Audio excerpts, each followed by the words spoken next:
මගේ ජීවය ගල්ලෙනකි එහි පහන ඔබ තමා. හතර වටින්ම පාට පාට ලෝකයක් වගේ පේන්නේ. මේ අලංකාර හැම බතික් නිර්මාණයකම සිතුවම් නිර්මාණය කරලා තියෙන්නේ.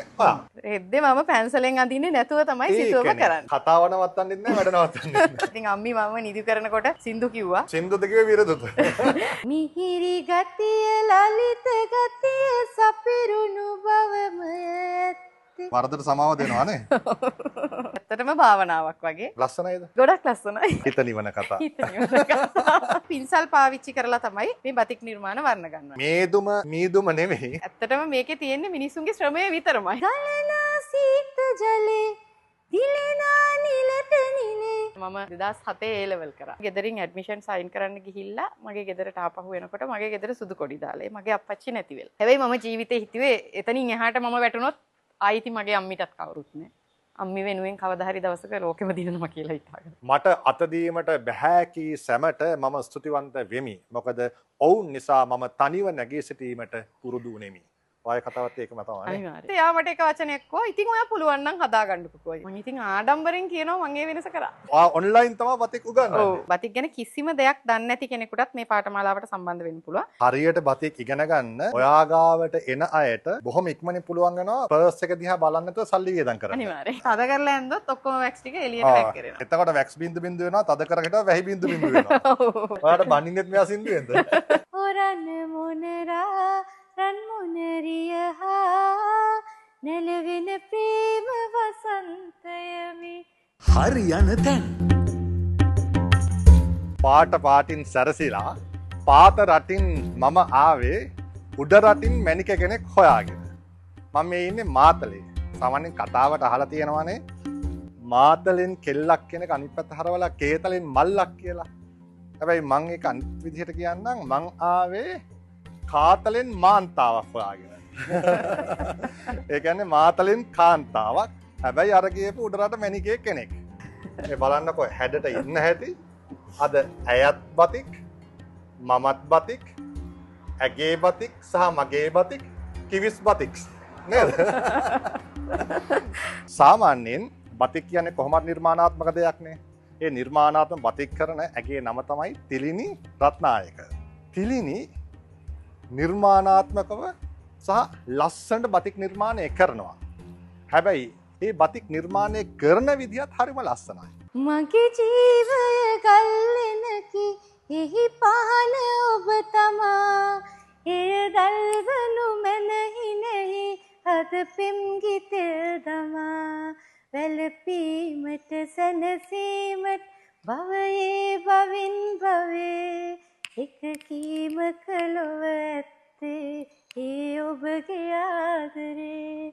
සුරකීමට හෝ නැතිවියන් පිණිස මා කෙරේ එකකීමට ලොව ඇත්තේ ඒ ඔබගේ ආදරේ. ඒක නම් ඇත්තටම සැබෑම සහ පුදුම වෙනසක් සහ හැකියාවක්. පුදුම කියන්නේ ඇයත් ලස්සනයි. ඇගේ හඬත් ලස්සනයි. ඇගේ වැඩත් ලස්සනයි. ඒ ලස්සන හඬ අපට ඇහෙන අතරෙම වැඩත් ලස්සනට කරනවා කියන්නේ ඒක ලේසි නැහැනේ. සාමාන්‍යයෙන් මේ පැන්සලකින් පින්සලකින් නෙවෙයිනේ මෙතන මේ ඇන්දේ. මොකකින්ද ඔය ඇන්දේ? මේකට අපි බතික් වලදී ජන්ටින් එක කියලා කියනවා. මේ බතික් වලට පාවිච්චි කරන ටූල් එකක්. මේකේ තියෙන්නේ ඉටි වලින් හදාගත්ත මිශ්‍රණයක්. ඔව් මේ ඉටි වලින් තමයි ඒ අතරේදී ඇය මේ බතික් නිර්මාණය සිද්ධ කරන්නේ. මෙතන නම් අඳින ලස්සන මලක්. ඔව්. මලක් නෙවෙයි ඕනෙම එකක්. ඕනෙම එකක්. ඔයා අඳින්න පුළුවන් ලස්සනට ගයන ගම. ඒ නිසාම මේ වෙනකොට තිලිනිට ලොකු ඉල්ලුමක් තියෙනවා. ලංකාව විතරක් නෙවෙයි ලෝකයේම බතික් නිර්මාණ වලට කැමති අයගෙන්. ඒ ඉල්ලුම සපයන ඇය ඉන්න තැන තමයි මෙතන. ඔව්. දැන් මේ පේනකොටත් වටපිටාවේම හතර වටින්ම පාට පාට ලෝකයක් වගේ පේන්නේ. ඔව්. මේ ඔබම කරන නිර්මාණද ඔබේ අධීක්ෂණය යටතේ තවත් අය එක එකතු වෙලා කරන නිර්මාණද මේ වටේ පේන්න තියෙන්නේ. මගේ නිර්මාණ හැම එකකම පින්තූර ඔක්කොම අඳින්නේ මම විතරයි. මට උදව්වට අය ඉන්නවා. මගේ ගොඩාක් ඕඩර්ස් එනකොට කරගන්න කට්ටිය ඉන්නවා. හැබැයි මේ සියලුම නිර්මාණ මගේ අතින් තමයි නිර්මාණයට අදාළ සිතුවම අඳින්නේ මම. ඔය මේ දැන් මේ 100 ගණනක් මේ වෙද්දිත් මේ ඔබේ ගෙවත්තේ එල්ලා තිබෙනවානේ. ඒතකොට මේ හැම එකකම මේ වර්ණවත් සහ මේ අලංකාර හැම බතික් නිර්මාණයකම සිතුවම් නිර්මාණය කරලා තියෙන්නේ ඔයා. ඔව්. චිත්‍රය හැම වෙලාවෙම තියෙන්නේ මගේ හිතේ තමයි. ඒක මම හිතේ තියාගෙන එනවා. ඉටි මිශ්‍රණය හදා ගන්නවා. අදාළ ටූල් එකක් අරගෙන රෙද්දේ මම පැන්සලෙන් අඳින්නේ නැතුව තමයි සිතුවම කරන්නේ. ඉතින් මේක කළොත් කළා වැරදුනොත් වැරදුනා. ඔව් එහෙම තියෙන හැබැයි මට දැන් ඒක ගොඩක් කාලයක් ඉඳලා කරලම මට එහෙම වරදින්නේ නැහැ ඉතින්. දැන් මම කියන්නේ මේ දෙස් විදෙස් ඉල්ලුමක් තියෙනවා කියලා. ඇත්තටම මම කරන බතික් නිර්මාණ ගොඩක් විවිධ වර්ණ වලින් විචිත්‍ර වර්ණ වලින් තියෙන නිසා විදේශ වෙළඳපොලේ වගේම ලංකාවේ මේ වගේ නිර්මාණවලට ඉල්ලුමක් තියෙන ගොඩාක් අයගෙන් මට කතා කරලා යාලට අවශ්‍ය නිර්මාණ මගෙන් කරගන්නවා. ඉතින් දැන් කෙනෙකුට හිතන්න පුළුවන් දෙයියනේ මේ ගෙවත්තක මේ බතික් නිර්මාණ සිද්ධ කරන්නේ කෙවිස් බතික්ස් විදිහට. ලෝකෙටම ඉල්ලුම සපයන්න පුළුවන්ද මෙතන ඉඳන්? මෙහෙමයි. මගේ තව වර්ක්ෂොප් දෙකක් තියෙනවා. මම මෙතන කරන්නේ කවුරු හරි ඩිසයින් එකක් දුන්නොත් ඒකට අදාළ මේන් සාම්පල් එක මම තමයි හදන්නේ. ඊට පස්සේ මගේ අනිත් වර්ක්ෂොප් දෙකට දීලා ලොකු ඕඩර්ස් එනකොට ඒගොල්ලෝ ලවා කරගන්නවා. හැබැයි හරියම නිර්මාණය වෙන්නේ මෙතනින්. ඒකේ සාම්පල් එක මම චෙක් කරලා බලලා මට ඕන විදියට සහ මගෙන් ඉල්ලන කෙනාගේ කැමැත්තේ විදියට තියනවද කියලා බලලා තමයි මගේ අනිත් වර්ක්ෂොප් දෙකට දාලා මේ නිර්මාණ කරන්නේ. මේ දාලා තියෙන ගොඩක් ඒවා ඒ විදියට සාම්පල් හදපු ඒවා. ඊට අමතරව දැන් මේ වෙද්දී කිවිස් බතික්ස් ලර්නින් ඇකඩමි එක හරහා ඔයාගෙන් හොඳින්ම ඉගෙනගත්ත අයගෙනුත් ඔයාටන ඉල්ලුම් සම්පූර්ණ කරන්න ඒගොල්ලන්ගේ නිර්මාණත් අරගන්නවද? දැන් මේ වෙනකොට 1400ක් මගේ පාඨමාලාව හදාරලා ඉන්නවා. ඉතින් හැමෝම දක්ෂ විදිහට වැඩ කරගෙන යනවා. ඒගොල්ලන්ගෙනුත් මට දැන් අවුරුදු කාලෙට එහෙම ඇත්තටම මගේ කැපැසිටි එක තුල නෑ එන ඕඩර්ස්. ඒ තරමට ඕඩර්ස් ගොඩක් එනවා. එතකොට මගේ දක්ෂ ශිෂ්‍ය ශිෂ්‍යාවල ඒගොල්ලොන්ගෙනුත් මට අවශ්‍ය නිර්මාණ කරගන්නවා. ඒතර ඇත්තටම මේක ලොකු වෙනසක්. ඇත්තට මේ වෙනස කරේ කිවිස් බතික් ලර්නින් ඇකඩමි එක තමයි. ඒ වගේම ලොකු වෙනසක් කරලා තියෙන අනිත් පැත්තෙන් සාමාන්‍යයෙන් අර මේ වතුරකට බහින්න නැතුව පීනන්න බැරි වුණාට බතික් නිර්මාණ කරන තැනකට එන්නේ නැතුව බතික් ඉගෙන ගන්න පුළුවන්. පුළුවන්. මොකද ඔන්ලයින් තමයි බතික් උගන්වන්නේ. ඔව්. මම 2020 ළමයි 5 දෙනෙක්ගෙන් තමයි කොවිඩ් කාලේ පටන් ගත්තේ පන්තිය. දැන් මේ වෙනකොට 1400ක් පාඨමාලාව ඉවර කරලා තියෙනවා. එතකොට මේ හැමෝමත් මේ වෙද්දි සාර්ථක ව්‍යවසායකයෝ බවට පත් වෙලා ඉන්නවා. බතික් නිර්මාණය කරන්නත් පුළුවන්. චිත්‍ර අඳින්නත් පුළුවන්. සින්දු කියන්නත් පුළුවන්. උගන්වන්නත් පුළුවන්. මොනවද බැරි කියන ටික මට පොඩ්ඩක් කියන්න. ඉස්කෝලේදී මට නමක් දාලා තිබුණා සකල කලා කියලා. කොහෙද ඉස්කෝලේ? මම වික්ටෝරියා ජාතික පාසල අධිකාරිගම. කියන්නේ නුවරඑළිය දිස්ත්‍රික්කේ. නුවර. දැන් මේ මාතලයට අවිල්ලා තියෙන්නේ සැමියාගේ ගම තමයි. ඔයාගේ ගම නුවරඑළිය. ඔව්. එතකොට ඒ කාලේ සකල කලා කියලා තමයි. එහෙම තමයි කියලා තිබුණේ. මොනවා හරි ඉස්කෝලේ ඉතින් කොන්සර්ට් එකක් එහෙම තිබ්බොත් හැමෝටම කරදරේ. එක අයිටම් එකක් ඉවර කරනවා අනිත් එක්ක ඩාන්සින් අයිටම් එකක ඉන්නවා ඊළඟට මියුසික් අයිටම් එකක ඉන්නවා ඊළඟට හොඳලාට මේක නට කරන්න අමාරුයි. නැත්නම් ඒකත් කරනවා. ඒකත් කරනවා. හැබැයි කතා කරන කරන්න පුළුවන් නේ. ඔව් කතා කරන ගමන් කරන්න පුළුවන්. පොඩ්ඩක් කරමුකෝ බලන්න අපි. පාසල් වේදිකාවේ රඟපාලා තියෙනවා. නිවේදන කටයුතුත් කරලා තියෙනවා. හැමදේම. ඒකනේ මෙච්චර හැඩට කතා කරන්නේ නේද? මං අයත් හැඩයි හඬත් හැඩයි වැඩත් හැඩයි කිව්වම හැඩ වැඩ ගොඩක් තියෙන්නේ මං හිතන්නේ කලාවට ලැබි හින්දා. ඇත්තටම කලාව නම් මට පවුලෙන් ආපු ආభాෂයක්. විශේෂයෙන්ම මගේ අම්මි සහ අත්තම්ම කියන දෙන්නගෙන් තමයි මට කලාව වෙන්නේ. අම්මිට ලස්සන කටහඬක් තියෙනවා. එයා ශ්‍රී ලංකා ගුවන්විදුලි සංස්ථාවේ ඒ ශ්‍රේණියේ විරුදු ශිල්පිනියක්. මේ බලන්න සාමාන්‍යයෙන් කට්ටිය කියන්නේ සමහරුන්ගේ කයිය විතරයි වැඩ නැහැ කියලානේ. මෙතන කතාවයි වැඩයි දෙකම තියෙනවා. මම නිකන් ඇත්තට පොඩ්ඩක් අභියෝගයටත් එක්ක කරන්න කියලා කිව්වේ. දැන් කතාව නවත්තන්නෙත් නැහැ වැඩ නවත්තන්නෙත් නැහැ. දැන් කියනවා එහෙනම් දැන් කතාවයි වැඩයි දෙකම තියෙනවා මට හිතෙනවා විරුදුවකුත් කියව ගන්න. ගුවන්විදුලි සංස්ථාවේ ඇය විරුදු ගායිකාවක්. ඔව් ඒ ශ්‍රේණියේ විරුදු ශිල්පිනියක්. අම්මා. ඉතින් අම්මි මම නිදි කරනකොට සින්දු කිව්වා. සින්දුද කිව්වේ විරුදුද? අම්මි ගායපු විරුදුවක් මතක නැද්ද? මතකයි මම ගොඩාක් ආස විරුදුවක් තියෙනවා. ඒ කියන්නේ මගේ අම්මිගේ පද රචනයත් මගේ අම්මිගේ, තනු නිර්මාණෙත් අම්මිගේ. මම ඉපදිලා මට අවුරුද්දක් යනකොට තමයි ඒක ලියලා තියෙන්නේ. මං ගැන ලියලා තියෙන්නේ. ඒක ඔයාලට මතකද? මට මතකයි. අනේ ගායමුකෝ. එහෙනම් මෙච්චර කාලේ සින්දු කීකේ විතරනේ බතික් නිර්මාණය කරේ. සහ අද කතා කරත් බතික් නිර්මාණය කළානේ. එහෙනම් අපි අද විරුදුවකුත් කීකේ බතික් නිර්මාණයක් කරමුද?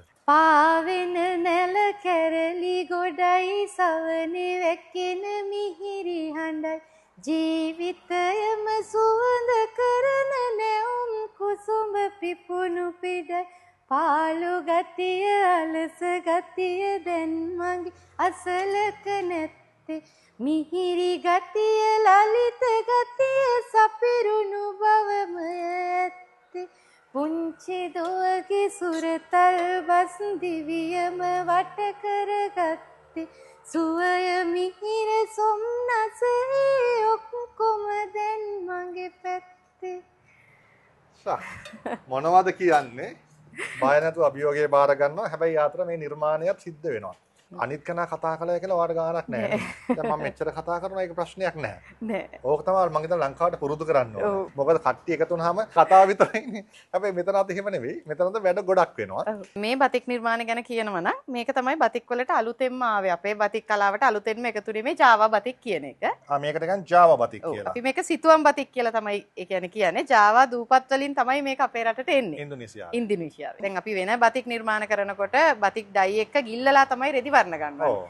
මේකදි කරන්නේ පින්සල් පාවිච්චි කරලා තමයි මේ බතික් නිර්මාණ වර්ණ ගන්නවන්නේ. ඔව් ඒ කියන්නේ මේ වෙලාවේ අඳින මේ සිතුවමටම මේ වෙලාවේ පාට යොදලා සම්පූර්ණ කරන්න පුළුවන්. ඔව්. මේ පේන්නෙත් එහෙම එකක්ද? ඔව් මේ තියෙන්නේ ඒ විදිහටම කරපු නිර්මාණයක්. එතකොට මේවයි ආයේ ඩයි එක වෙනස් වෙන්නේ පාට යන්නේ. ඔහොම රෙදි වලක තිබුණා කියලා පාට ගලන්නේ මොකුත්ම වෙන්නේ නැහැ. නෑ. දැන් මේක තමයි ඉතුරු වෙලා තියෙනවා කොළවල කොළ ගන්න. කොළවල කොළ ගන්න. ඔය කතා කරන ගමන් පාට ගන්නත් පුළුවන්ද? ඔව් කතා කරන ගමන් පාට ගන්නත් පුළුවන්. දැන් අපි එහෙනම් කොළ පාට කරන්න ගම්මු. ඒ අතරේදී මට කියන්න දැන් කියවනේ අම්මාත් කලාකාමියක්. ඔතන අත්තම්මා ගැනත් කිව්වනේ. ඔව් අත්තම්මා බතික් නිර්මාණ කරා. ඒ මම පොඩි කාලේ. එතනම අර කලින් වැක්ස් ලයින්ස් ගාලා තියෙන හින්දා ඒවැ ගෑවෙන්නේ නැහැ පාට. ඒ වගේ ගෑවෙන්නේ නැහැ. අපි අවුට්ලයින් එක වැක්ස් වලින් ඇඳගන්නේ. එතකොට මෙහෙම පැහැදිලිව අවුට්ලයින් එක පේනවා. මටත් දෙන්න බලන්න මම සාමාන්‍ය මේ ජීවිතේ පළවෙනි වතාවට චිත්‍රයක්වත් හරියට පාට කරපු මිනිස්සෙක් නෙවෙයි. මට අර වෙලාව අඳින්නත් අහන්න හිතුණා. නමුත් මටම මේ හිතා ගන්න බෑ මේක ඇඳ ගන්න පුළුවන්ද කියලා. මොකද මම ජීවිතේ වැඩිපුරම ඇඳලා තියෙන්නේ අපේ ගෙවත්තයි මුහුදු වෙරළයි. පොඩි කාලේ වැඩිපුරම අඳින දෙක විතරයි ඇඳලා තියෙන්නේ. දැන් ඔයා පාට කරපු හින්දා බලමු ඉතින් මේ වැක්ස් ලයින් එක තියෙන බය වෙන්න දෙයක් නෑනේ. අන්න ඉතින් ඔන්න දැක්කනේ. ඔන්න ලයින් එකෙන් පිට ගියා. දැන් මොකද වෙන්නේ එතකොට? කමන්නේ අපි මේකේ පසුබිමට තද වර්ණයක් දානවනේ. හොඳ වෙලාවට වරදට සමාව දෙනවානේ. අර ඔන්න මේ නිර්මාණයට මගේ නිර්මාණ දායකත්වයත් මම කොළ වලට කොළ ගාලා එකතු කරනවා. ඒක හරි ෂෝක් ඈ. මේක ඇත්තට මේ හිතට හරි නිදහස් ගතියක් දැනෙනවා මේ මන්දිද්දි. ඔය ඇත්තටම භාවනාවක් වගේ. ඒකනේ. මගේ පන්තියට එන ගොඩක් අයටත් ඒක කියනවා. දැන් මගෙත් එක්ක විශේෂයෙන්ම වෛද්‍යවරු වගේ විවිධ ශාස්ත්‍රවලයේ පාඨමාලාවට සම්බන්ධ වෛද්‍යවරු පවා එනවා. ගොඩක් වෛද්‍යවරු සම්බන්ධ වෙලා තියෙනවා. ඒතකොට ඒ මගෙත් එක්ක කතා කරනකොට කියන දේ තමයි එන මොකුත්ම නෙවෙයි බිස්නස් එකක් පටන් ගන්නත් නෙවෙයි ස්ට්‍රෙස් රිලීස් කරගන්න තමයි මේක ඉගෙන ගන්න. මේක ඇත්තටම ඉවසීමෙන් කරන්න ඕන වැඩක්. ඒ කියන්නේ හදිසියට බතික් නිර්මාණයක් කරන්න බෑ. බතික් සමහර වෙලාවට මිල අධිකයි කියලා කවුරු හරි කියනවනම් ලස්සනයිද? ලස්සනයි. ගොඩක් ලස්සනයි. සාමාන්‍ය වගේ පන්තියට ඔන්ලයින් සම්බන්ධයෙන් ළමයි වගේ මාත් හොඳට වැඩේ කළාද? එහෙනම් මට ලකුණු දෙන්න. හරි. වා කීයක හිටිය ඇත්තට මේක හිත නිවන භාවනාවක් වගේ. මගේ ක්ලාස් එකට ආව මගේ ස්ටුඩන්ට් කෙනෙක් මට කෝල් එකක් දීලා කියනවා මම ෆිසික්ස් උගන්වන ටීචර් කෙනෙක්. මගේ අම්මයි තාත්තයි දෙන්නම ළඟ ළඟ නැති වුණා. මගේ චූටිම බබා ගොඩාක් පොඩි ලොකු බබාට අවුරුදු 4යි.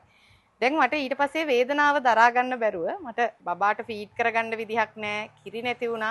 ඒ වගේම මම hina වෙන්න දන්නේ නැහැ. බබාලා හුරතල් කාලේ මං එයාලා දිහා බලලා hina වෙන්නේවත් නැහැ කියලා මගේ හස්බන්ඩ් ගෙදර අය කියනවා. මම පුදුම විදිහට මානසිකව වැටිලා ඉන්නේ අර අම්මයි තාත්තයි දෙන්නම නැති වුණ එක නිසා. එතකොට එයා මට කතා කරලා කියනවා දැන් මම මිස් මේ දවස්වල ගොඩාක් සතුටින්. ස්කෝලේ ස්ටාෆ් එකේ මට කියනවා ඔයා හරි සතුටෙන් ඉන්නේ. අර පහුගිය ටිකේ ඔයා හරිම දුකෙන් හිටියේ. අපිට ඒක ගොඩක් දැනුණා. හැබැයි දැන් ඔයා වෙනස්. පුදුම සතුටකින් ඉන්නේ. ඒ මොකද්ද වෙනස කියලා. එතකොට එයා මට කතා කරන ගමන් අඬලා කියනවා මිස් මගේ වෙනස තමයි මම දැන් මේ බතික් හදන්න පටන්ගෙන. මම වෙනම අරමුණක ඉන්නේ දැන්. මගේ අලුත් නිර්මාණයක් කරලා රෙදිවැලකට දාද්දි මගේ හිත පුදුම විදිහට නිවෙනවා. නිවෙනවා. හැබැයි හිතත් නිවෙනවා, පසුම්බියත් පිරෙනවා. පිරෙනවා. ඒකත් වටිනවනේ නේ. ඔව්. ඒ අතරේදී මාතලේ මීදුම තියෙනවනේ. මේ වෙලාවෙත් පොඩි දුමක් එනවා. හැබැයි මීදුම නෙමෙයි. මීදුම වාටන හුරු ඇතිනේ සාමාන්‍යයෙන්. දැන් නම් හුරු වෙලා තියෙන්නේ. ඉතින් උදේ ඉඳන් හවස වෙනකන් 60 වගේ එනවා මේ පොඩක්. ඊට වඩා ලොකු දුමක් එනවා. මෙතන අපේ මේ බතික් නිර්මාණ අපි අවසාන ප්‍රතිඵලයක් විදිහට මේක ඉටි උණු වතුර මුට්ටියක තඹලා තමයි අයින් කරන්නේ. එතකොට මෙතන මේ ඇත්තටම ලොකු වැඩ ගොඩක් යනවා. දැන් බතික් වල මිල ගැන කෙනෙක් කතා කරනකොට මේ ප්‍රොසෙස් එක දකින්න නැතුවනේ කියන්නේ. ඕ ඒකට ඉතින් ඒ ඇත්තටම මේකේ තියෙන්නේ මිනිස්සුන්ගේ ශ්‍රමය විතරමයි. එතකොට මිනිස් ශ්‍රමයට සහ මිනිස් හැකියාවට මිලක් නියම කරනවා කියන එක තාක්ෂණයට මිලක් නියම කරනවා තරම් ලේසි නෑ. මේ පාට ගාන ගමන් අයිත් සින්දුවක කැල්ල කියමුද? හා අංගලි අංගලි මෙහි මිනි කැටේත වෙහි අගත හැකි ඔපදමා අපද මෙනික් තමා ගත හැකි ඔපදමා අපද මෙනික් තමා ගලනා සීත ජලේ දිලෙනා නිලට නිලේ ගලනා සීත ජලේ දිලෙනා නිලට නිලේ ඔබ නොදන්න ගී ගයා කලාවි කලාවි තව තනිව ඉන්න බෑ කියා කියාවි කියාවි ගලනා සීත ජලේ අඩු නැතුව හඬ මිහිරුව පිහිටලා තියෙනවා. ඒ නිසා අහන් ඉන්නත් හිතනවා බලන් ඉන්නත් හිතනවා. අත්තම්මගෙන් බතික් වල තිබ්බ ආසාව මුලින්ම පටන් ගත්තට ඔව් ඊට පස්සේ ආ පොඩි කාලේ ඉඳන්ම බතික් නිර්මාණ කළේ නෑනේ. නෑ මම පොඩි කාලේ ඉඳන් බතික් නිර්මාණ කරේ නෑ. ඇත්තටම මම බතික් පටන් ගන්නේ 2011. මම 2007 A level කරා. A level කරනකොට මගේ ජීවිතේ මම හිතුවපු නැති තරම් අවාසනාවන්තම විදිහට ජීවිතේ මේ තරම් අවාසනාවන්තයි කියන එක දැනුනේ 2007 A level කරපු අවුරුද්දේ. ඒකට හේතුව තමයි මම ගෙදරින් ඇඩ්මිෂන් සයින් කරන්න ගිහිල්ලා මගේ ගෙදරට ආපහු වෙනකොට මගේ ගෙදර සුදු කොඩි දාලා මගේ අප්පච්චි නැති වෙලා. හැබැයි යා අවුරුදු 49යි. නැති වෙන්නවත් හිතපු වයසක ඉඳපු කෙනෙක් නෙවෙයි. ඔව් ඒ කියන්නේ උදේ යද්දිත් ගෙදර හිටියා. කලින් දවසේ රෑ අප්පච්චි හොස්පිටල් ඇඩ්මිට් කරා සරම් පැහැදිලා. උණ විතරයි තිබුණේ හැම හොස්පිටල් ඇඩ්මිට් කරලා ඊට ඒ කලින් දවසේ මම අප්පච්චිව බලලා ඇවිල්ලා කියලා මම හෙට ඇඩ්මිෂන් සයින් කරන්න යනවා කියද්දි හොඳට කතා බහ කරලත් කිව්වා හරි එහෙනම් ගිහින් එන්න මෙහෙමයි කියලා. ඉතින් අසනීප පිට හොස්පිටල් හිටියා. ඉතින් සරම්ප කියන එක අපි හැමෝටමත් හැදිලා තියෙනවා. අපි හැමෝටමත් හැදිලා තියෙනවා ඇත්තටම. ඒ නිසා මම ඉතින් ඒක ගැන එහෙම කිසිම බයක් හිතේ තියාගෙන ගියේ නෑ. මම ඇඩ්මිෂන් සයින් කරලා ගෙදරට එනකොට මගේ ගෙදරට එන්න තියෙන්නේ මම නුවරඑළිය දිස්ත්‍රික් කෙනෙක් කඳු ගොඩාක් නැගගෙන පල්ලමක් පැහැගෙන. කන්ද පටන් ගන්න තැනම අපේ ගමේ සුදු කොඩි දානවා මල ගෙදරක් වුණා. හීනකින්වත් හිතුවේ නෑ මගේ ගෙදර මල ගෙදරක් කියන සංකේතය තියෙන්නේ කියලා. ඒක තමයි ඉතින් ජීවිතේ මං ලොකුම කඩාවැටීමක් විදියට දකින්නේ. හැබැයි මගේ ජීවිතේ හැරවුම් ලක්ෂ්‍ය වුණෙත් ඒ කඩාවැටුණ තැනම තමයි ඉතින්. විභාගෙ ලියනවාද ඒ වුණාට? විභාගෙ ලියනවා ඒ අවුරුද්දේ. එතරම්දි මම අනිවාර්යෙන් මගේ අම්මිව මතක් කරන්න ඕන. අම්මි හොස්පිටල් එකට ගිහිල්ලා රෑ ගෙදර එනවා අප්පච්චිව බලලා. එනකොට මම ඉතින් සාමාන්‍ය විදිහට ගෙදර ඉන්නකොට අම්මි දැනගෙන තමයි ඇවිත් තියෙන්නේ මගේ අප්පච්චි නැති වෙලා කියලා. කලින් දවසේ කලින් දවසේ රෑ තමයි නැති වෙලා තියෙන්නේ. අම්මි අන්තිමේට 6ට හොස්පිටල් එකෙන් බලලා රෑ 7ට 8ට ගෙදර එනකොට අප්පච්චි නැති වෙලා ඉඳලා තියෙන්නේ. හැබැයි කිසිම දෙයක් නැතුව අම්මි තව මගේ නෑදෑය වෙන දෙන්නෙක් එක්ක ආවේ. පවුලේ තව කවුද හිටියේ නංගිට? මට කවුරුත් නෑ අයියේ. මං පවුලේ එකම ළමයා. පවුලේ එකම දරුවා. හැබැයි මගේ අම්මි ශක්තිමත් කෙනෙක් නෙමෙයි. ඒ වෙලාවේ එක කඳුලක්වත් හලන්නේ නැතුව මෙහෙම දෙයක් වුණා කියන කිසිම හැඟීමක් නැතුව පහවදා උදේ වෙනකන් දරාගෙන ඉඳලා තියෙනවා. ඒ වෙලාවේ උදේ මම ගියාම යා හැමම මං ඉස්කෝලේට යවලා යා කඩාගෙන වැටිලා තියෙනවා. ඒ කියන්නේ ආර මුළු වේදනාවම මං වෙනුවෙන් දරාගෙන ඉඳලා. ඔය ඉස්සරහ පෙන්නලා නැහැ. මං ඉස්සරහ පෙන්නලා නැහැ.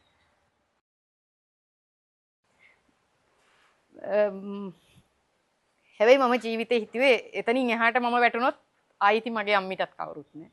අම්මි වෙනුවෙන් කවදා හරි දවසක ලෝකෙම දිනනවා කියලා හිතාගත්තා. හැබැයි මම සතුටු වෙනවා. මම විශ්වාස කරන දෙයක් මම හැම වෙලාවෙම මගේ හස්බන්ඩ්ටත් කියන දෙයක් තමයි මගේ අප්පච්චි ඉපදිලා නැහැ. මන් දන්නේ මම මේ කියන කතාව ධර්මයත් එක්ක සාධාරණ හරි කතාවක්ද කියලා. මට විශ්වාස කරන දෙයක් තමයි මට වැරදෙන මොන තැනක හරි අප්පච්චි මගේ ළඟ ඉන්නවා කියන එක මම අදටත් දන්නවා. එහෙම ඉපදුනා නම් එතනින් එහාට යාට මගේ ළඟ ඉන්න බෑ. මම විශ්වාස කරන්නේ මාව ආරක්ෂා කරගෙන අදටත් මගේ ළඟ මගේ හයිය වෙලා ඉන්නවා කියලා. ඔව්. ඒ තමන්ගේ සමීපතමයන් තමන්ට අහිමි වීම තරම් කඩා වැටෙන දෙයක් තමන්ගේ ජීවිතවල නැහැනේ. හැබැයි සමහරලාට ඒකම අපිට පන්නරය කරගන්න සිද්ධ වෙනවා. ඔව්. එදා හිතාගත්ත අනිවාර්යෙන්ම ජීවිතේ දිනනවා කියලා. තව කොහොමද ඒ ලෙවල්ස් කළා. කරා. ඒකල්ලා විශ්වවිද්‍යාලයටත් තේරෙනවා. විශ්වවිද්‍යාලයට ඒ අවුරුද්ද තමයි තේරෙන්නේ. සෞන්දර්ය කලා විශ්වවිද්‍යාලයට පළවෙනි පාරම තේරෙනවා. හැබැයි මම අර ලොකු කඩාවැටීමක් එක්කනේ ගෙදරින් වෙන් වෙන්නේ. ඒකට මගේ අම්මි මායි අප්පච්චි අපි තුන්දෙනා ඒ වෙන් වෙලා එක රැයක්වත් ඉඳලා නැහැ. ඉතින් නුවරඑළියේ ඉඳලා කොළඹ ගියාම අහසට පොළොව වගේනේ ඒ වෙනස දරා ගන්නත් බැරි වෙනවා. මම අසනීප වෙනවා. මගේ අම්මිත් අසනීප වෙනවා. හොස්ටල් එකෙන් එන්නේ මට නැගිට ගන්න මම ඇත්තටම අසනීපෙන් එන්නේ. අම්මිත් බය වෙලා නුවරට මගට ඇවිත් බලන් ඉන්න වෙනකන් කියලා. හැබැයි මගේ අසනීප කඩු ගන්නාව පල්ලම බහිනකොට හොඳයි. ඒ කියන්නේ මම මානසිකව තමයි අසනීප වෙලා ඉන්නේ. ඒ වගේම ඉතින් නුවරඑළියට යද්දි අම්මගේ අසනීපත් හොඳ ඇති. අවසානයේ අම්මී තීරණය කරා එහෙම හැමදාම ලෙඩ වෙන්න ගත්තම අන්තිමේට මට දරුවත් නැති වුණොත් කවුරුත් නැති වෙනවා. මමත් අන්තිමේට තීරණය කරා එහෙම ලෙඩ වෙවි ආසාවක් නැතුව ඉන්නවට වඩා ජීවිතේ විශ්වවිද්‍යාලය අතහැරලා එන එකම ශිෂ්‍යාවක් මම නෙවෙයි. එහෙම ඒක දාලාවා කියලා මට බැරි නෑ ජීවිතේ දිනන්න කියලා. කොච්චර කාලෙකින් උපාධිය නවත්තලා යනවද? අවුරුද්දකට ආසන්න කාලයක් ඉන්නවා. ඊට පස්සේ එනවා. බෑ කියලා හිතිලා එනවා. ඊයස්සේ දැන් මට කතා කරන ගමන් අඳින්න බැරි වුණාට සහ පාට ගන්න බැරි වුණාට අහන් ඉන්න ගමන් පාට කරන්න පුළුවන්. ඕකත් මට දෙන්න පොඩ්ඩක් පාට කරන්න. මේව පාට කරනවා? කමන්නේ ඔය කමන්නේ පොඩි එකෙකුට කියනවා. හරි ඊට පස්සේ මොකද වෙන්නේ කැම්පස් එකෙන් ගෙදර ඇවිල්ලා? කැම්පස් එකෙන් ගෙදර ඇවිල්ලා ටික කාලයක් ඉන්නවා මොකුත්ම කරන්නේ නැතුව. මියුසික් අතහැරලා හැමදේම අතහැරලා ගෙදරටම වෙලා ගෙදරම තමයි ජීවිතේ කියලා හිතාගෙන ඉන්නකොට අම්මි බනිනවා. ඔහොම ඉඳලා බෑ ඉතින් දැන්. ඊට පස්සේ මම කැලණි විශ්වවිද්‍යාලයේ නැවත බාහිර උපාධි පටන් ගන්නවා කරන්න. ඒ මොනවෙන්ද? කලා විෂය ධාරාවෙන්ම තමයි. ඒක සම්පූර්ණ කරනවද? ඒක සම්පූර්ණ කරනවා. ඊට පස්සේ තරග විභාගයක් ඒ කාලේ තරග විභාගයක් ලියලා තිබුණා රාජ්‍ය සේවයට එන්න. ඒකේ වැඩි ලකුණු තිබුණ අය දේශීය ආදායම් දෙපාර්තමේන්තුවට ගන්නවා. ඉතින් ඊට පස්සේ දේශීය ආදායම් දෙපාර්තමේන්තුවට වැඩ කරනවද? ඔව්. එහෙම අවුරුදු 13ක් වෙනකම්ම රාජ්‍ය සේවයේ වැඩ කරනවා 2011 ඉඳන් ගිය අවුරුද්දේ පෙබරවාරි වෙනකම්ම. ඒකට 2011 හැනේ බතික් වැඩ පටන් ගත්ත කියලා කිව්වේ? ඔව්. එතකොට කොහොමද ඒක වෙන්නේ? ඔෆිස් එකේ ඉන්නකොට ඔෆිස් එකේ අක්කා කෙනෙක් ලස්සන බතික් සාරියක් අරන් එනවා. දැන් අර මගේ අත්තම්මලා හැදුව නිර්මාණ වගේ නෙවෙයි. මේ දැන් මං හදනවා වගේ මේ වගේ විචිත්‍ර වර්ණ බතික් නිර්මාණ. දැන් මමත් ඉතින් සාරි වලට එහෙම ටිකක් වැඩිපුර ආස කෙනෙක් හින්දා. ඔව්. වලෙන් පිටිපස්සෙන් දුවගෙන ගිහිල්ලා අනේ හරි ලස්සනයි සාරි එක කොහෙන්ද ගත්තේ කියලා හැවම යකෝ මං ගෙදරකින් ගත්තේ. ඔයාටත් ඕන නම් නම්බර් එක දෙන්නම්. ඔයත් ගිහිල්ලා ගන්න කියලා. ගෙදර ඇවිල්ලා හස්බන්ඩ් මම කිව්වා මෙන්න මෙහෙම ලස්සන සාරි එකක් ඔෆිස් එකේ එක්කෙනෙක් අඳන් ඇවිල්ලා අනේ මටත් ඒ වගේ සාරි එකක් අරන් දෙන්නකෝ කියලා කිව්වම පොඩ්ඩක් ඔරවලා කොමාරි එක්කන් ගියා. ඔරවලා එක්කන් ගියා. ඔව්. ඊට පස්සේ දැන් ඔන්න මගේ මේ ගෙදර වගේ ඒ ගෙදර වත්තට ඇතුල් වෙනකොට මුළු වත්ත පුරාම පාට පාට සාරි පිරීලා. සාරි ඔක්කොම ගන්න වෙයිගේ හස්බන්ඩ් ඒ වෙලෙත් එරෙව්වා. ඒ කියන්නේ යාගේ පර්ස් එකට අද දවස හරි කියලා දැනගෙන ලිමිට් කරාම මම ගන්න එක මම සාරි 3ක් අරගෙන ආවා. චරට ලස්සනයි. ඊට පස්සේ මට මේ අක්කගෙන් කෝල් එකක් දෙනවා. නංගි මං හෝල්සේල් සාරි දෙනවා. ආ කැමති නම් බිස්නස් එකක් පටන් ගන්න කියලා මට එයා කියනවා. මම හස්බන්ඩ්ගෙන් අහනකොට කියනවා දැන් ආඩුවේ ඔෆිස් ගිහින් වැඩක් කරගෙන ඉන්න. එහෙම 2-3ක් කරන්න පුළුවන් කෙනෙක් නෙවෙයි ඔයා. එහෙම කියලා. ඊට පස්සේ එහෙම ඉන්නකොට මෙයා ආයි දවසක කතා කරාම කියනවා නංගි මට සල්ලි එපා. ඔයා බිස්නස් එක කරලා විකුණලා මට සල්ලි දෙන්න. ඒක දැන් සල්ලි ඕන නන්නේ හස්බන්ඩ් ඕන වෙන්නේ. ඔන්න ඇත්ත කියන කාන්තාව සල්ලි ඕන හස්බන්ඩ් ඕන එහෙම කිව්වොත් මම දන්නවා සල්ලි නැතත් මේ හස්බන්ඩ් එක්ක තියෙන බැඳීම වෙනම එකක්. නමුත් ඒ වෙලාවේ හැටියට ඒක එහෙම නේ. ඔව් ලොකු මුදලක් ඕන වුණොත් එහෙම ඉතින් රාජ්‍ය සේවයේ ඉන්න මට එහෙම ලොකු මුදලක් නෑනේ ඇත්තටම. ඒ හින්දා ලොකු බිස්නස් එකක් පටන් ගන්න යනවා නම් ලොකු මුදලක් ඕනේ. ඉතින් හස්බන්ඩ්ගෙන් තමයි හැමදේම මගේ අප්පච්චි යානේ. ඒතකොට ඉතින් හැමදේම ළමයි දෙන්නා වගේම ගිහින් කියන්නේ මම හස්බන්ඩ්. ඔව් ඉතින් අප්පච්චි ගාවට ගිහිල්ලා කිව්වා. කියනකොට මං කිව්වා අක්කා මෙහෙම කිව්වා කියලා. නිශ්ශබ්දව හිටියා. මම වාසියට හරව ගන්නවා එයාගේ නිශ්ශබ්දතාවය. නිශ්ශබ්දතාවෙන් පෙනී යන්නේ ඒකකතාවක් ඇති බවයි. ඔව්. මං එහෙම කියලා එයාට කෝල් එකක් දීලා හරි අක්කේ මට මෙහෙම පුළුවන් ගන්නකො. මෙයා සාරි 30ක් විතර එවනවා. දවස් 5ක්වත් යන්න හම්බ වෙන්නේ නැහැ. සාරි 30ම ඔෆිස් එකේ විකිනෙනවා. ඒ සාරි හරි ලස්සනයි. ඊට පස්සේ ඉතින් ඔෆිස් එකේත් ලොකු ඉල්ලුමක් තියෙනවා. ඊට පස්සේ මම සාරි 200 300 ඒ වගේ ලොකු බිස්නස් එකක් විදිහට මට කරගෙන යන්න පුළුවන් වුණා. එහෙම කරගෙන යනකොට දැන් අවුරුදු කාලේ වගේ වෙද්දි මට ගොඩාක් ඕඩර්ස් තියෙනවා. මෙයා ෆෝන් ආන්සර් කරන්නේ. මං හරියට වෙලාවට යාට සල්ලි දානවා හැමදේම පිළිවෙලට කරගෙන ගියා. අර තොග විදියට සාරි දෙන්නම් කියප කෙනා ෆෝන් ආන්සර් කරන්නේ නැහැ. මං හස්බන්ඩ් කියනවා අනේ ෆෝන් ආන්සර් කරන්නේ නැහැ. දැන් මම කස්ටමර්ස්ලාට මට බොරු කරන්න බෑ. ගිහින් බලමුද කියලා කියනකොට හස්බන්ඩ් මම කිව්වනේ ඔක පටන් ගද්දිම ඔය වගේ වැඩ වෙනවා කියලා කොහමරි එක්කගෙන ගියා. යනකොට මෙයා සාරි 1000ක් විතර හදලා තියන් ඉන්නවා. මම ඊට පස්සේ කතා කරලා කිව්වා ඇයි අක්කේ මට කතා කරේ නැත්තේ මං ඕඩර්ස් ගොඩාක් මට තියෙනවා. මට සාරි ටිකක් ඕන කියද්දි මට ආයෙ ඔයාට දෙන්න වෙන්නේ නැහැ නංගි. මම ලොකු තැනක ලොකු ඕඩර් එකක් බාරගත්තා කියලා කිව්වා. මට ඒක ඇත්තටම කඩාවැටීමක්. මං කියන්නේ මගේ ජීවිතේ අප්පච්චි නැතුණාට පස්සේ මම එහෙම මට ලොකුවට කඩාවැටීමක් කියලා දෙයක් දැනුන්නේ නැහැ. මම ඊටු ටික සාමාන්‍ය විදිහට හොඳට අම්මීමයි දෙන්න සතුටෙන් ජීවත් වුණා. ඊට පස්සේ මගේ විවාහ ජීවිතෙත් එහෙමයි ගැටලුවක් බාධාවක් මොකුත් නැහැ. හැමදේටම යෝධයවනලක් වෙලා හස්බන්ඩ් ඉන්නවා. ඒ නිසා මට කිසි දෙයක් එහෙම නෑ බෑ කියන එක දැනෙන්න දීලා නෑ කවදා. ඒ වෙලාවේ මම පුදුම විදිහට මානසිකව වැටෙනවා. මේ හොඳට මම කතා කරනවා වගේම මට තරහ යන්නෙම නැති තරම්. හැබැයි තරහ ගියොත් මට ඒක පාලනය කරගන්න බෑ. ඒ කාන්තාවට ටිකක් දොස් කිව්වා. ඉතින් ඇත්තටම වැරද්ද එයාගේ නිසා මම දොස් කිව්වා. ඔව් තරහ නොගියොත් නේ පුදුම මේ වගේ වෙලාවක. ඊට පස්සේ එයා මට එක වචනයක් කිව්වා. ඉතින් ඔයා පුළුවන් නම් හදාගන්නකෝ. ඊට වඩා ඒ ටෝන් එක වෙනස්. මට ඒ වචනේ මගේ හදවතේ කවදාවත් නොමකෙන විදිහේ ගැඹුරු තැනකට ගියා. මම ගෙදරින් එළියට ආවා. මම වාහනේට නැගින ගමන් හස්බන්ඩ් කිව්වා මම බතික් හදනවා කියලා කිව්වා. එයා කොහොනේ මට පුළුවන් නම් හදාගන්න කියලා. ඇත්තටම 2011 වගේ අවුරුද්දක මේ වගේ විචිත්‍ර වර්ණ බතික් කියන එක එයා මට ඇත්තටම චැලෙන්ජ් එකක් ඒක. මොකද එයා ඒ කාලේ විදිහට ඇත්තටම අති දක්ෂයි කියලාත් මම බය නැතුව එයා වගේ කරනවා. එයා ලස්සන වෙනසක් කරපු කෙනෙක් ඒ කාලේ වෙද්දි. එයා කිව්වනේ පුළුවන් නම් හදාගන්න කියලා. ඒතකොට හස්බන්ඩ් කිව්වා එපා වෙලා වගේ තවත් එකක් දැන් ඔන්න පටන් ගන්නයි යන්නේ. මම මුලදී එපා කිව්වා දැන් තවත් එකක් කියලා කිව්වා. ඊට පස්සේ ඔයා 2 වසරදී විතර අත්තම්ම හදනවා දැක්ක බතික් දැන් ආයේ මේ මුලක් ඉදන් පටන් ගන්න බිස්නස් කරන්න ඔයාට පිස්සුද කියලා කිව්වා. මං කිව්වා නෑ බලන්නකෝ මං ඒක කරනවාමයි. කියලා තමයි මම ආවේ දායේ ගෙදරින් එළියට. මං ඉතින් ආඩම්බරෙන් කියනවා මං ඒ වෙනස කරා. බතික් නිර්මාණය කරන කාන්තාවගේ ගෙදරට යද්දී ඔයා කිව්වනේ ඒ ගෙදර වත්ත පුරාම පාට බතික් නිර්මාණ වනලා තිබ්බා පිරලා තිබ්බා කියලා. ඔව්. ඉතින් අද අපි ඔයාලා ගෙදරට එද්දිත් එහෙමමනේ. ඔව් මට ඕන උනේ ඒ වෙනස කරන්න. මට ඒක ලොකු හීනයක් වෙලා තිබුණා. දැන් වෙන අයට තියෙන ලොකු ගෙවල් හදන හීන. ලොකු ආහනයක් ගන්න හීන. මට වත්තේ බතික් වනන හීනේ. මට තිබුණේ මුළු අක්කර 3 පුරාම ලස්සන පාට බතික් නිර්මාණ ටිකක් දාගන්න ඕන කියන එක තමයි මගේ හිතේ තිබ්බේ. අනික බලන්න කියන්නේ අවුරුදු 14ක් 2011 ඉඳන් මේ වෙද්දි ඇල්බර්ට් අයින්ස්ටයින් මහා විද්‍යාඥයා කියලා තනන එක තැනකදී මට අත දීමට බෑ කී සැමට මම ස්තුතිවන්ත වෙමි. මොකද ඔවුන් නිසා මම තනිව නැගී සිටීමට පුරුදු වෙමි. ඔය කතාවත් ඒකම තමයි. අනිවාර්යයෙන්. මේ හරියට ඉන්නකො පොඩ්ඩක් හැඩ විදිහටම මේ හැඩති ඇඳුමම සම්පූර්ණයෙන්ම ඇගේම නිර්මාණයකින්ද හොඳින් පේන්නත් එපා නේද? ඒ නිසා මේ උඩ ඇඳුමට ගැලපෙන විදිහට යට සරම නිර්මාණය කරලා තියෙනවා. මට ඒ වගේම තමයි ඇයටත්. මෙතන මොකද අඳින්නේ? මෙතන මම පලාපෙති මෝස්තරයක් එක්ක නිකන් දේශීය කලාවට ළඟින් යන නිර්මාණයක් කරන්නම් කියලා හිතන් ඉන්නවා. දැන් ඒත් එක මම තව අභියෝගයක් දෙන්නද එහෙනම් මේ නංගිගේ ඇකඩමි එකට. කිවිස් බතික් ලර්නින් ඇකඩමි එකට කොහොමද එන්නේ කියන එක කියමින්ම මෙතන අඳින්න බලන්න පලාපෙති. ඔන්ලයින් පාඨමාලාවක් විදිහට තමයි කිවිස් බතික් ලර්නින් ඇකඩමි එක අපි 2020 ඉඳලා මේ වෙනකම්ම කරගෙන ගියේ. ඉස්සෙල්ලම නොමිලේ දේශනයක් පාඨමාලාවට සම්බන්ධ වෙන්න බලාපොරොත්තුෙන් ඉන්න අයට කරනවා. ඔන්ලයින් කරනවා.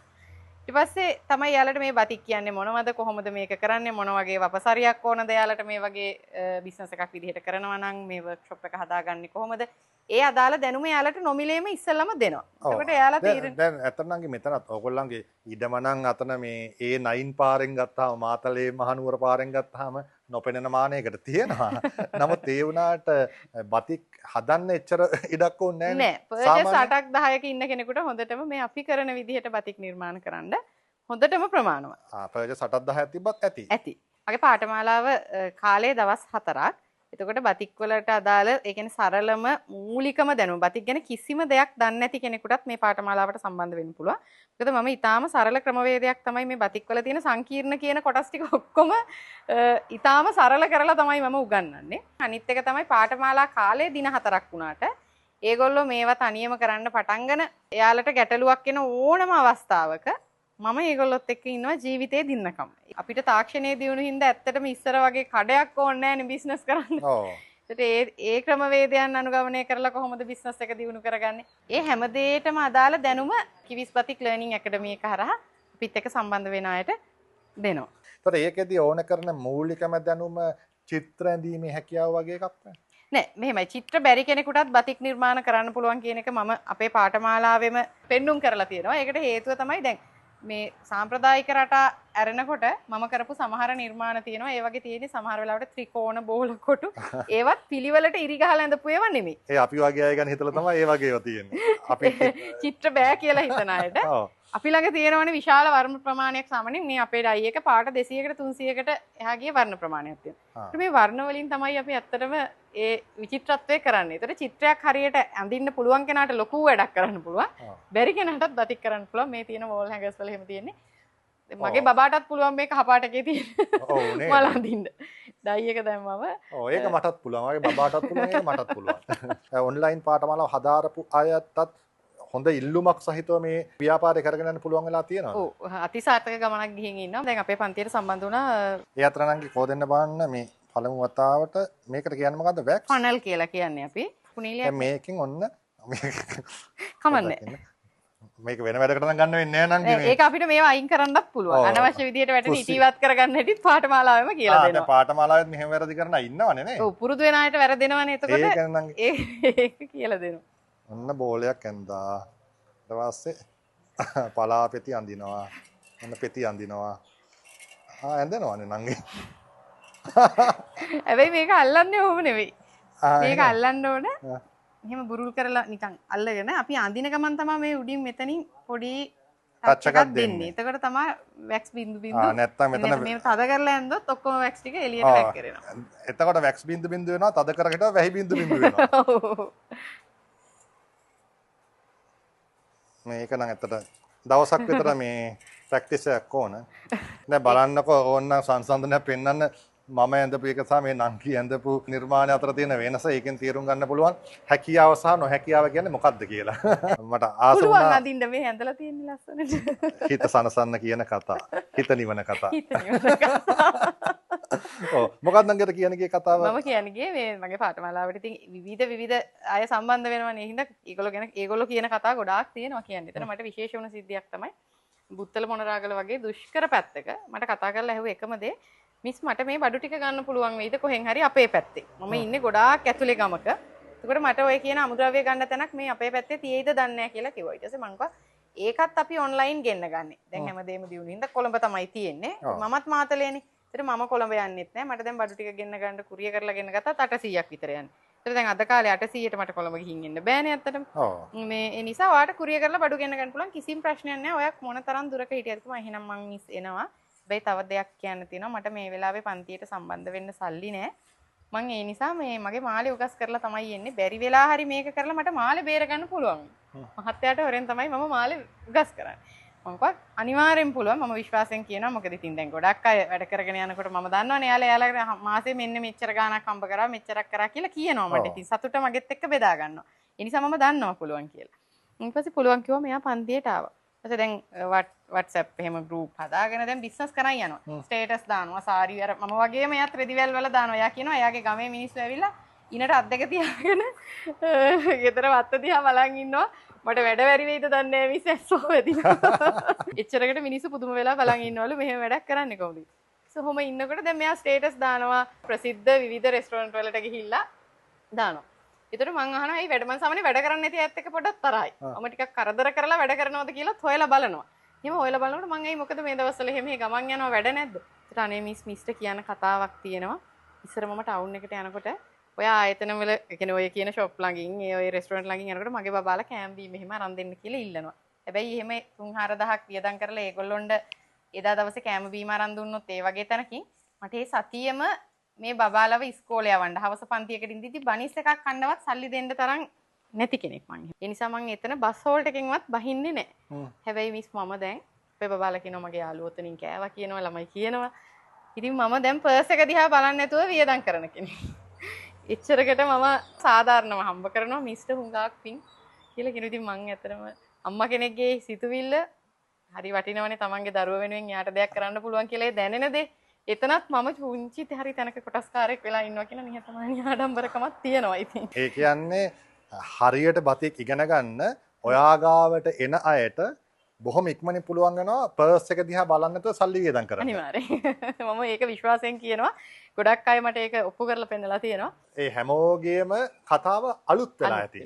ගොඩක් වෙලාවට විදේශ රටවල් වල ඉඳලා විදේශ රටවල සම්බන්ධ වෙනවා. ඔව් කැම්පස් වල ඉන්න ළමයි ස්ටුඩන්ට්ස්ලා විදිහට ගිහින් ඉන්න අය සම්බන්ධ වෙනවා. ඒකට එයාලා සමහර විට දැන් අර එක්සෑම් එහෙම තියෙන කාලෙක කෝස් එක කරාම අය වැඩ පටන් ගන්නේ සෑහෙන කාලෙකින්. එතකොට මට කතා කරනකොට මම නැවතත් එයාලට පාඨමාලාව යන දවස් 4ක ආයි කිසිම අය කිරීමක් නැහැ. නැවත ඕන නම් ඒක යාට මතක් කරගන්න පාඨමාලාවට ඕන අවස්ථාවක සම්බන්ධ වෙන්න පුළුවන්. එහෙනම් දැන් අපි අපේ කතාව ඉවර කරන්න ඕන. හැබැයි ඉතින් කතාව ඉවර කරන්න මෙහෙම බෑ. මොකද මේ කතාවේ කොටස්කරුවෙක් ගැන සැරින් සැරේ කිව්වනේ. ඉතින් ඒ නිසා අපි ඒ කොටසත් මෙතන ගෙන්නලම සම්පූර්ණ කරමුද මේ රූප රාමුව. දැන් මම කලින්